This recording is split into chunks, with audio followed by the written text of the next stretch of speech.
जमहूरियत की दावा है ना, पर ही निहार मुझे मुस्तफा करीम जी सेखारियल जमहूरियत, डेमोक्रेसी ऑफ रसूल आजम इमामुल अंबिया हबीब किबरिया जी, डेमोक्रेसी मुझे मुस्तफा करीम जी सेखारियल जमहूरियत, निहायत के भी बेहतरीन जमहूरियत सल्लल्लाहु अलैहि वसल्लम। सुभान अल्लाह। आजम फरमाए तो मुझे पुत्र अब्दुल्ला के वठी है जो मुझे सफाई पेश करे। सुभान अल्लाह।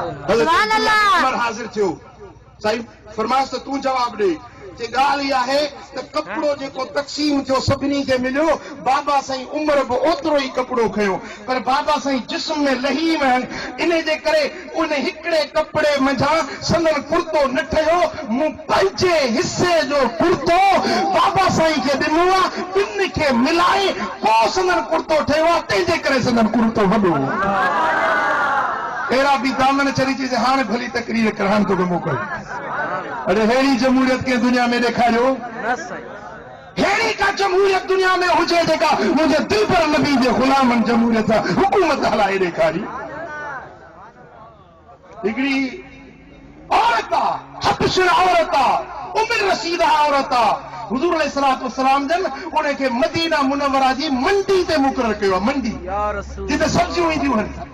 उन औरत जे हथ में सोटो आहे, कुआरी औरत आहे, ॿुढड़ी ज़ईफ़ औरत आहे, जमहूरी निज़ाम आहे, ॿुढड़ी औरत जे हथ में सोटो आहे, उहो खयूं ऐं मदीने जी मंडी में घुमंदी थी वञे, ख़बरदार को मता अखि मथे वठे। हिकिड़ो दिरहम, अधु दिरहम, 4 आना टको मथे वरितो त माई जो डंडो ठप मुंहं ते थी वेंदुसि। अड़े अहिड़ी जमहूरियत मूंखे ॿुधा। हिते टंडे जे वापारियुनि मुल्क जा बेड़ा ॿोड़े छॾिया, ग़रीब वीचारो खंड जे पोयां डोड़ंदो थो अचे, खंड कोन थी मिले।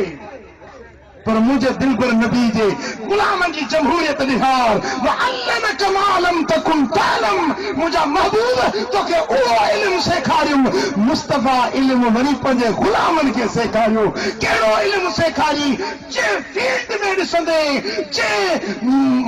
जंहिं बि निज़ाम में ॾिसंदे त मुंहिंजे दिल पर नबी खे उन फील्ड जो इमाम ॾिसंदे। सुभान अल्लाह, सुभान अल्लाह, सुभान अल्लाह, सुभान अल्लाह।